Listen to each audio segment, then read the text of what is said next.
Linha para conversar conosco, então, o amigo João Roma. João Roma, meu velho, muito bom dia, João Roma. Seja bem-vindo aqui à Rádio Nazaré FM, em rede com a Rádio Cultura da Bahia, falando para todo o recôncavo da Bahia, para a região metropolitana e para a capital baiana. Como vai? Tudo bem, ministro? Bom dia, André Espínola. Bom dia a todos os ouvintes da Rádio Nazaré FM, em parceria com a Rádio Cultura. É um prazer muito grande para mim poder falar, especialmente para o nosso recôncavo. Ministro, deixa eu começar lhe perguntando sobre o avanço das questões sociais no nosso país, né? Em meio a uma pandemia, nada mais do que avançar mais ainda no que se faz em termos de social. Eu me lembro muito bem que você, na sua vida pública, sempre, em momentos vários, conversando comigo aqui, inclusive nessa emissora, falava da sua vontade em poder ajudar as pessoas nas questões sociais. Hoje você está num ministério que tem essa força, que tem essa característica e que lhe permite, não é, fazer esse trabalho social. Eu queria que o senhor me falasse, não de que maneira o senhor pode apontar o avanço na área social do governo Bolsonaro após a sua entrada no ministério que o senhor está? André, o Ministério da Cidadania é o braço social do governo Bolsonaro. O Ministério da Cidadania é que todas as ações sociais são desenvolvidas, muitas frentes de trabalho são desenvolvidas aqui, justamente para, de maneira multidisciplinar, você poder atender a nossa população mais carente, a nossa população em situação de vulnerabilidade. E é no Ministério, por exemplo, que é pago o Bolsa Família, o auxílio emergencial, várias ações de assistência, o BPC, que é o benefício de prestação continuada, que dá suporte a muitas pessoas em todo o nosso Brasil. Então é o Ministério que tem por responsabilidade cuidar justamente daquele cidadão mais necessitado.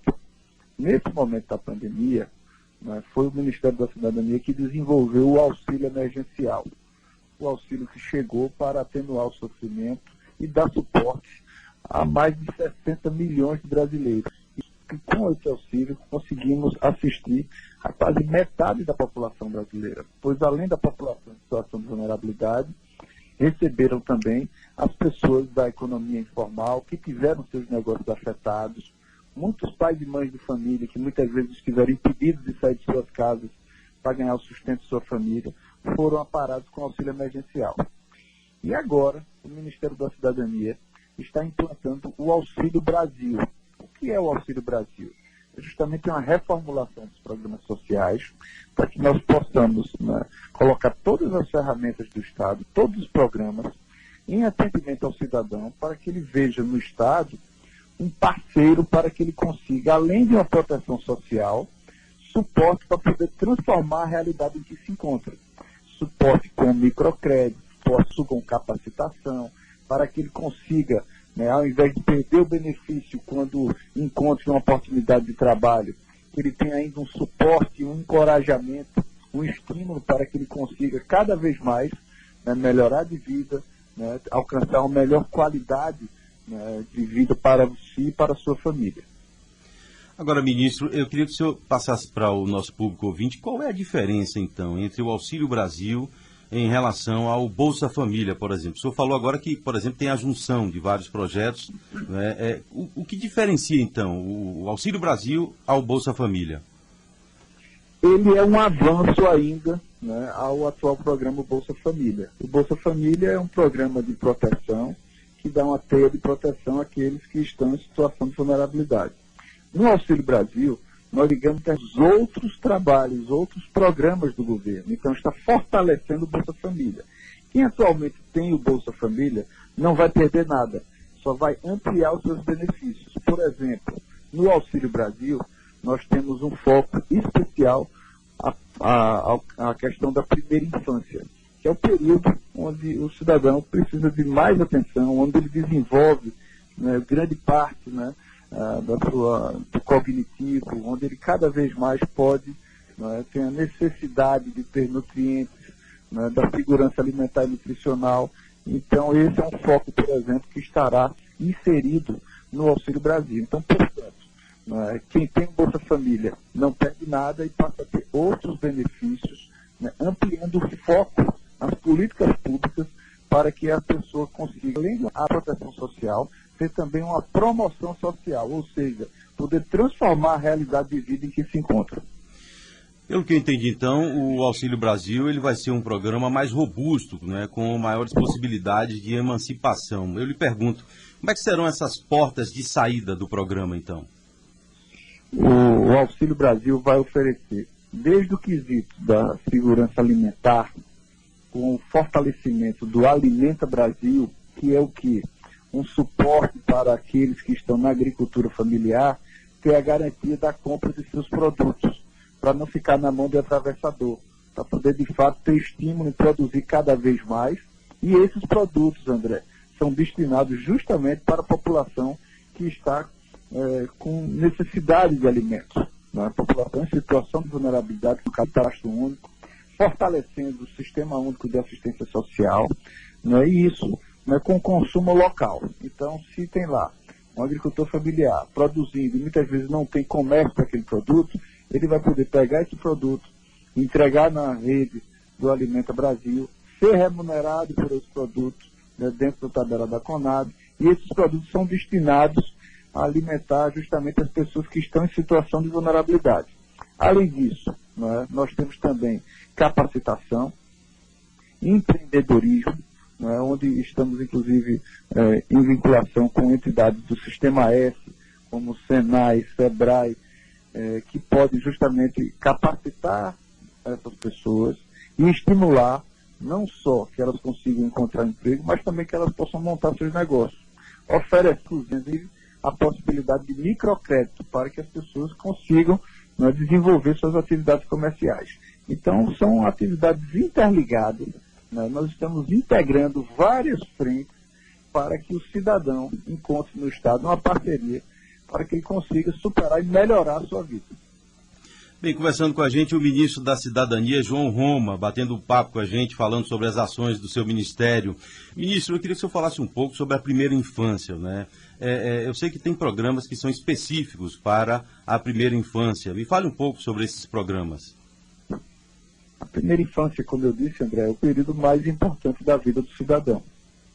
Especialmente nos primeiros 3 anos de vida, né, a atenção a essa pessoa é fundamental, pois ali ela está desenvolvendo o seu cognitivo, ali ela está preparando, né, para todo o avanço e pleno desenvolvimento da sua vida. O Ministério da Cidadania, aqui no governo Bolsonaro, desenvolve o programa Criança Feliz. Esse é o maior programa de visitação do mundo. Mais de 50 milhões de visitas já foram feitas com esse programa. E ontem, inclusive, nós assinamos um termo, ampliando, inclusive, o cadastramento para esse programa. Quase 3 mil prefeituras já atuam, né, dentro desse programa Criança Feliz, que é custeado pelo governo federal. E com essa abertura, né, de novos credenciamentos, outras prefeituras que ainda não estiverem dentro do programa Criança Feliz poderão participar, né, com toda a estrutura do programa, né, dando suporte, né, desde o momento, né, em que a mulher concebe, né, onde ela está grávida, até, né, o nascimento desses primeiros 3 anos de vida, tem todo o suporte com visitação, com reforço alimentar, certo? Com informações que são cruciais no desenvolvimento dessas crianças. Então, isso é muito importante, conta com a equipe multidisciplinar, né, pessoas que visitam, né, as mães, para dar, inclusive, orientações básicas, muitas vezes, mas também para dar suporte, né, em itens básicos que são cruciais no desenvolvimento dessa criança. Meu velho, eu tive num shopping em Salvador, não vou falar o nome do shopping, no centro de Salvador, e eu fiquei triste com aquele cenário, vendo lojas fechadas, inclusive uma rede de farmácias, uma cunhada minha é dona de uma rede de farmácias, e quando eu fui nessa loja, nesse shopping, tinha lá uma dessas lojas fechada. Eu fiquei muito triste com isso, né? Porque a gente sabe que o povo brasileiro é empreendedor, o povo brasileiro não desiste fácil. E a gente entrar num shopping e ver várias lojas fechadas, isso me deixou com o coração partido. E os auxílios foram extremamente importantes no combate à pandemia, tanto para garantir, para a manutenção dos empregos, quanto também para ajudar o povo naquele momento que precisava, né? Eu queria que você falasse um pouco sobre isso e da importância desses auxílios. E eu vi que também em uma audiência no Congresso, o senhor falou sobre o auxílio emergencial, que tem um reconhecimento internacional. Eu queria que o senhor falasse sobre esse reconhecimento. Como é esse reconhecimento, ministro? A pandemia, André, ela não foi uma exclusividade do Brasil, muito pelo contrário. A pandemia atingiu o mundo inteiro, né, e muitos países tiveram que adotar medidas para dar suporte à sua população no enfrentamento, né, desse período de pandemia. O Brasil desenvolveu em tempo recorde e de forma eficaz o auxílio emergencial, que contou inclusive com bancarização, contou com ferramentas digitais, com uma conta poupança digital, né, com suporte, né, capilarizado em todo o Brasil, descentralizado, onde as pessoas, inclusive até pela internet, se cadastravam para receber o Auxílio Brasil. Então, de fato, isso teve um reconhecimento internacional por várias entidades, como a ONU, como o Banco Mundial, que mostrou que o Brasil conseguiu, em tempo recorde e de maneira eficaz, assistir a sua população, chegar perto das pessoas que estavam, como eu disse, muitas vezes impedidas de ganhar o seu sustento no momento, né, do epicentro, né, do enfrentamento dessa pandemia. E isso em detrimento, inclusive, de outros países, inclusive países como os Estados Unidos, que mandaram cheques pelo correio para o cadastro que tinham da população em situação de vulnerabilidade, e muitos desses sequer conseguiram ser descontados. Então, o Brasil conseguiu, certo, de uma maneira muito inovadora e eficaz, dar suporte à sua população, e todos sabem que o auxílio emergencial foi de grande valia e continua sendo. Esse mês de outubro ainda temos o pagamento da última parcela do auxílio emergencial. E, na sequência, né, entraremos com o Auxílio Brasil, que é um programa mais amplo, né, que interliga políticas públicas para dar suporte à nossa população. Mas muita do que vê hoje, inclusive lojas fechando, né, tudo isso que a gente está vivendo, crise, né, inflação, isso ocorre também em outros países do mundo, mas isso também é decorrência, certo, de uma falta de atenção e de muitas vezes uma maneira que inviabilizou muitos empreendedores brasileiros, né, que foi a proibição, inclusive, de circulação nas ruas. Então, agindo de maneira tal, onde as pessoas ficaram, né, muitas vezes impedidas de sair de sua casa, muitos comércios foram afetados. Né? Já não é fácil você empreender no Brasil, você estabelecer um comércio, né, você está ali vendendo seus produtos. Muitas pessoas precisam ali estar literalmente, né, tratando para ter o sustento do dia, vendendo aqueles seus produtos, pagando as contas, muitas pessoas já endividadas. Então é muito difícil, onde simplesmente você tem aquele impedido de funcionar, sendo que as contas permanecem, conta de luz, aluguel, né, despesa de toda a ordem, para manter um estabelecimento. Então realmente não é fácil, né, e com muitas medidas, né, isso prejudicou ainda mais. Né. O presidente Bolsonaro, desde sempre, lembrou que era importante a gente cuidar também do quesito econômico, porque assim como a doença, né, prejudica a nossa população, o quesito econômico também prejudica. Quantas pessoas não estão passando necessidade? Muitas pessoas estão até passando fome porque não tem mais a atividade que desenvolvia, não tem mais aquele seu ponto comercial, né, ficam muitas vezes vivendo esse drama, né, por detrimento, muito mais às vezes, da questão econômica do que pela questão da saúde pública. Conversando com a gente o ministro da Cidadania, João Marrom, tendo um papo com a gente, falando sobre as ações do Ministério. Ministro, vamos falar um pouco sobre o esporte, né? Eventos importantes que aconteceram em todo o mundo. Nós tivemos agora, por exemplo, os Jogos Olímpicos e Paralímpicos. Eu queria que o senhor avaliasse a participação do Brasil nessas competições. Tivemos esse ano as Olimpíadas de Tóquio. O senhor que esteve lá, inclusive, né? Foi, inclusive, um motivo de muito orgulho para mim, André, poder viajar, ter ido lá a Tóquio, uma viagem longa, né, mas estar lá representando o nosso Brasil na abertura dos Jogos Olímpicos.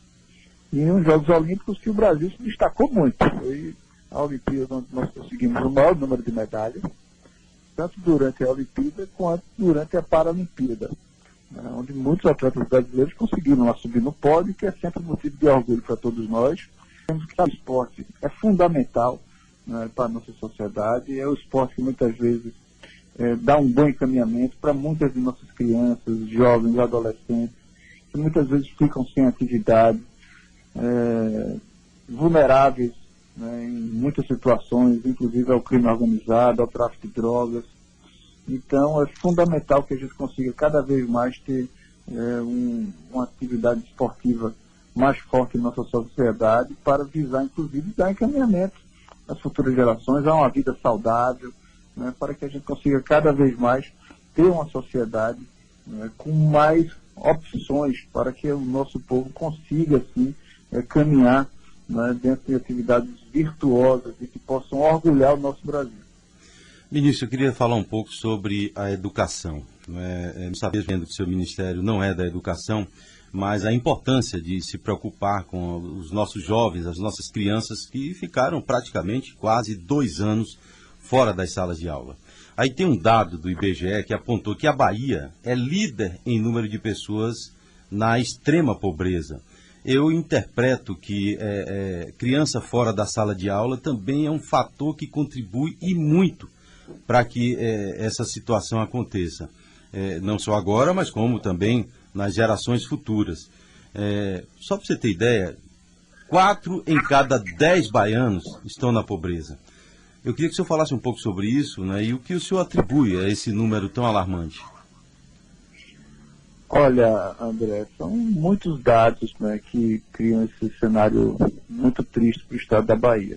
E entre esses, naturalmente, eu acho que talvez o mais importante seja, de fato, uma atividade inadequada do governo do estado. Um governo que faz muita propaganda, mas um governo que não cuida, né, para o desenvolvimento do estado da Bahia, para que a gente avance em nossas vocações.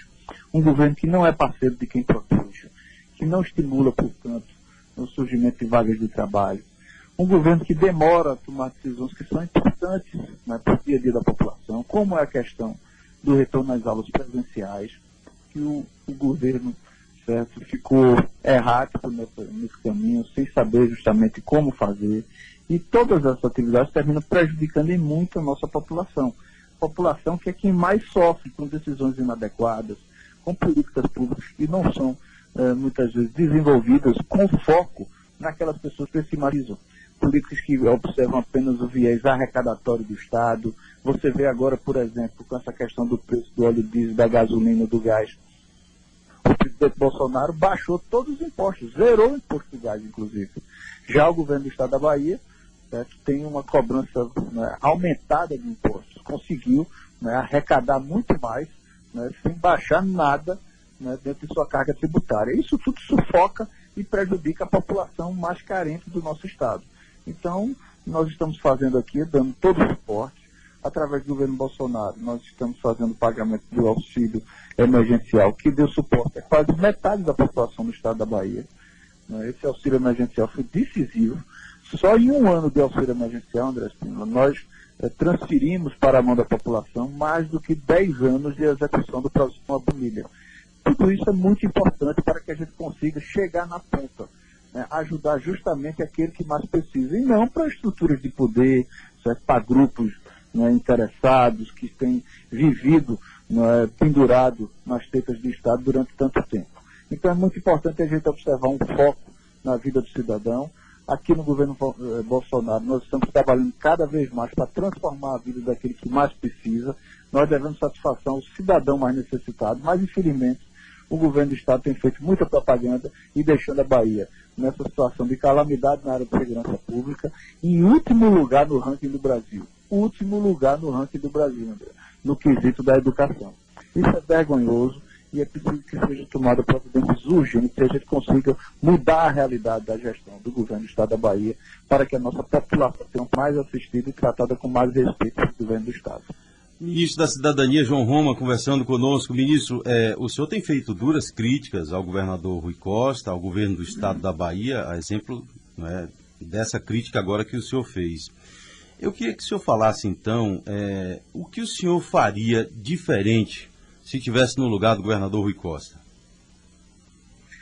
André, começa pelo começo. Eu acho que a postura como se enfrenta os problemas, em vez de estar transferindo responsabilidade e chamando para si a responsabilidade, é o que se espera de quem esteja à frente do governo do Estado da Bahia. Nós queremos, sim, que cada vez mais as providências adotadas pelo governo do Estado da Bahia observem no dia a dia a realidade do brasileiro.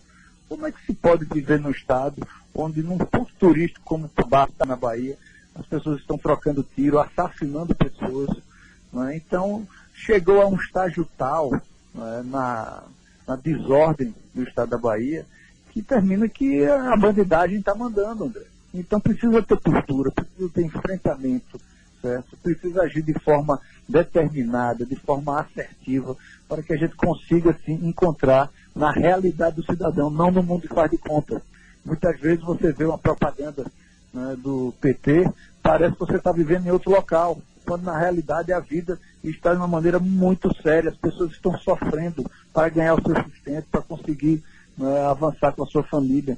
Então a situação de vida está muito difícil e a Bahia não tem tomado as providências adequadas.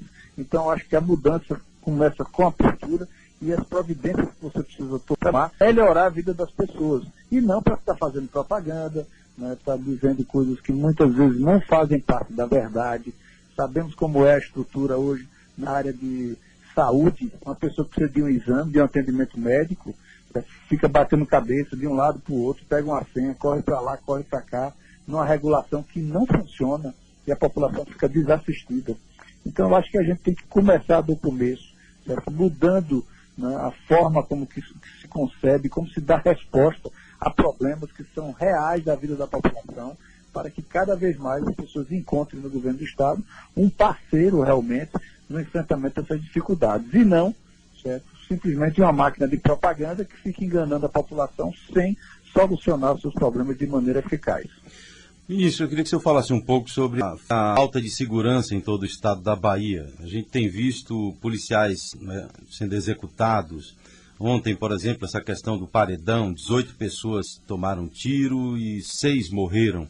Os finais de semana, cada dia que passa, mais violentos no estado da Bahia. Como é que o senhor avalia toda essa violência e muitas vezes sendo atribuídas às questões de fronteiras do nosso país, às questões de armamento do nosso país? De fato, onde é que o senhor enxerga essa problemática, principalmente aqui no estado da Bahia? Eu acho que isso é justamente uma postura de empurra-terapia. Você querer empurrar para os outros uma responsabilidade que é sua. O que está faltando no estado da Bahia é justamente postura, é estímulo aos nossos policiais. Certo? O policial militar hoje ele não sente respaldo dentro da sua instituição para estar correndo atrás da banda adversária. Um policial militar hoje que muitas vezes não pode desenvolver suas atividades, que fica com o Estado, certo, no seu calcanhar, cada vez querendo punir, né, o nosso policial, ao invés de estar visando punir o bandido que está na rua prejudicando a população.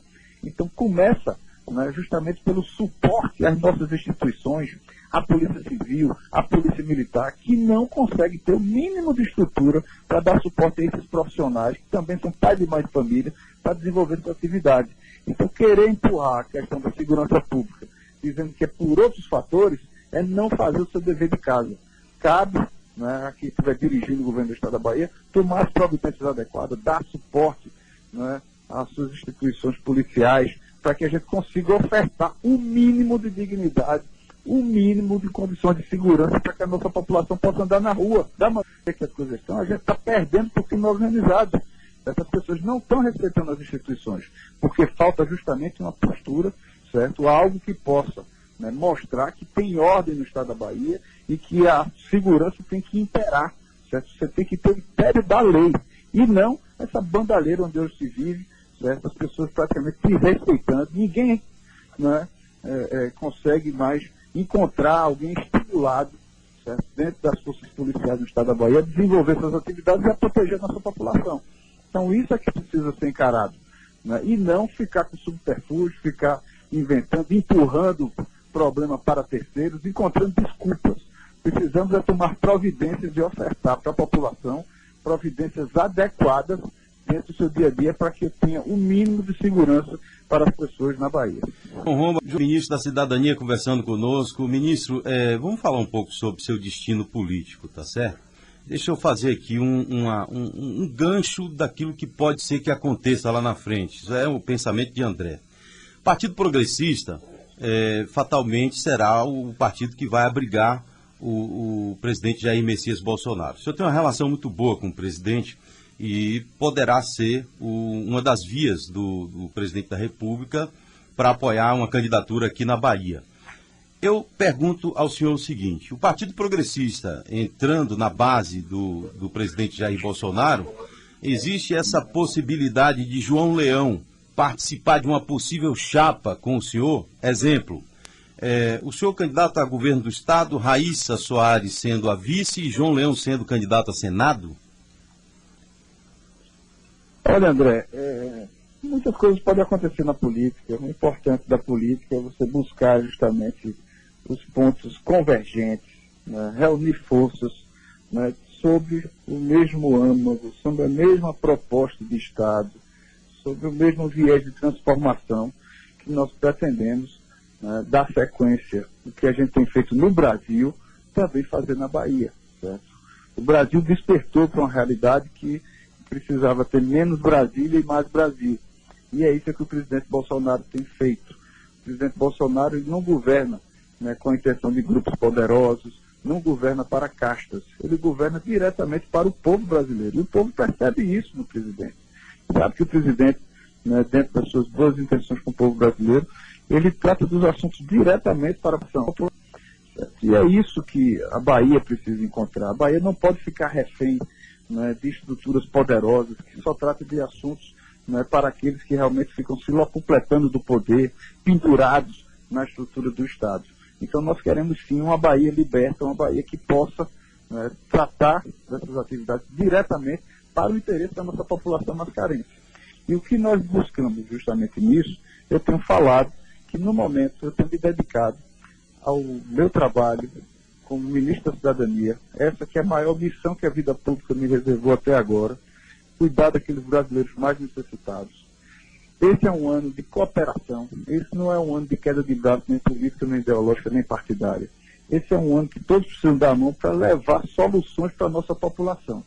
Próximo ano, que é ano eleitoral, vamos buscar todas as pessoas que querem realmente novos ventos na Bahia, que querem transformar as realidades que estão passando a nossa população, a população que hoje tem sofrido com crise de segurança pública, que não tem uma educação de qualidade, que não tem suporte, né, para produzir, para encontrar uma vaga de trabalho, para encontrar uma ocupação. Então, nesse momento, nós vamos buscar todas as frentes que puderem fazer isso. E na política, que é a arte do diálogo, não tem dificuldade em você juntar aquelas pessoas que têm, né, o mesmo interesse de estar trabalhando nesse viés, que é colocar o Estado a serviço da população e não a serviço de grupos poderosos. Então, eu não vejo dificuldade nisso. Eu tenho dito que o presidente Bolsonaro, que tem tratado a Bahia com tanto carinho, que já foi diversas vezes ao Estado da Bahia para, inclusive, entregar coisas, André, que por décadas estavam esquecidas aí, como a duplicação da BR-101, que parece que pulou o Estado da Bahia, seguiu lá para o Sergipe, Alagoas, Pernambuco, e na Bahia, que era o maior trecho, não desenvolveu a sua duplicação. Precisou chegar a partir do asfalto, junto com o presidente Bolsonaro, então já começar a entregar trechos duplicados da BR-101. O estaleiro Paraguaçu, né, o Enseada Paraguaçu, estava lá parado, largado as traças, e agora conseguimos justamente com essa regulamentação o ressurgimento, né, da atividade do estaleiro Paraguaçu, inclusive como complexo industrial portuário, o que vai viabilizar um emprego para muita gente, muitas pessoas, né, de todo o nosso recôncavo, né, que dependiam inclusive do funcionamento do estaleiro. Aquilo ali todos sabem as desordens, os desmantos que passaram por ali, e o que estamos buscando agora é dar suporte para que traga mais atividade e a nossa população possa ali encontrar sustento, encontrar um trabalho, poder estar ali sustentando a sua família com uma fonte, né, um vetor de desenvolvimento, e que não teve suporte, né, para poder avançar nisso. E agora o governo Bolsonaro está conseguindo colocar as coisas no eixo para que as coisas possam avançar e a população possa encontrar no desenvolvimento uma melhoria de vida. É isso que a gente tem que encontrar no nosso Brasil. Então, sem dúvida nenhuma, o presidente Bolsonaro, certo? Dentro da Bahia, que é o quarto maior colégio eleitoral do Brasil, ele tem que ter sim suporte, ele tem que ter palanque, ele precisa ter a defesa do seu legado, do que ele tem feito pela Bahia, pelo povo da Bahia, que ele tem tratado com muito carinho. O presidente tem tratado dando muito destaque à Bahia, portanto, os baianos precisam reconhecer as transformações que o governo Bolsonaro tem feito em benefício dos baianos. Ministro João Roma, quero agradecer sua participação conosco aqui, lhe parabenizar pelo excelente trabalho que tem feito à frente do Ministério da Cidadania, falar da importância da Bahia ter um ministro à disposição desse povo tão sofrido. Muito obrigado, amigo velho, um grande abraço e até a próxima, viu? Meu querido André Spínola, parabéns a você também pelo seu trabalho como um comunicador que tem buscado sempre ser a voz da cidadania na nossa população. Agradecer a todos os ouvintes do Recôncavo, das cidades que fazem parte e da Rádio Nazaré FM. Ontem, inclusive, estive com a nossa prefeita Eunice, estive com o padre também, tratando, inclusive, da reforma de muitos monumentos importantes, monumentos religiosos da igreja, que tratam também da história, das raízes do nosso Recôncavo, que precisam ter uma atenção especial, então nós estamos viabilizando também essas ações, como tantas outras, Nazaré, que me tem, inclusive, como um cidadão, eu sou cidadão nazareno, justamente pelo convívio, pela relação que eu tenho com toda a população e tenho buscado, nesse dia a dia, contribuir para o desenvolvimento da cidade de Nazaré. Com várias questões, tanto como ministro como deputado, dando suporte à nossa prefeita Eunice, para que possa fazer cada vez mais pelo nosso povo. E com ela estava também o nosso Isaac Filho, certo? E que eu tenho com ele também, André, uma dívida grande e vou fazer aí, participando do programa de rádio dele, que aí não é nesse horário, já é no horário do meio-dia. Verdade. O programa de Isaac Filho, e dentro dos dias eu vou estar entrando também no ar com o Isaac, para conversar sobre as coisas do Recôncavo, falar sobre esses assuntos importantes que podem justamente melhorar a vida da nossa população, dar suporte, dar novos espaços para que a nossa população possa cada vez mais encontrar esse suporte e uma melhor qualidade de vida. Então eu agradeço a você a oportunidade e um abraço a todos os ouvintes da Rádio Nazaré FM. Obrigado, meu velho. Você sabe que no dia 10 que vem, de novembro, é o aniversário de emancipação do município de Nazaré, e nesse mesmo dia eu também vou receber o título de cidadão nazareno e com muito orgulho também eu digo a você que também serei cidadão nazareno. É isso aí. Grande abraço, ministro. Obrigado, de bom. Forte abraço, André. Muito obrigado. Obrigado, meu velho. Está aí o ministro da Cidadania, João Roma, conversando conosco, falando sobre as ações do Ministério que ele está à frente, também fazendo críticas ao governo do estado da Bahia e falando sobre o seu destino político, tá certo? Bem, agora são 8 horas.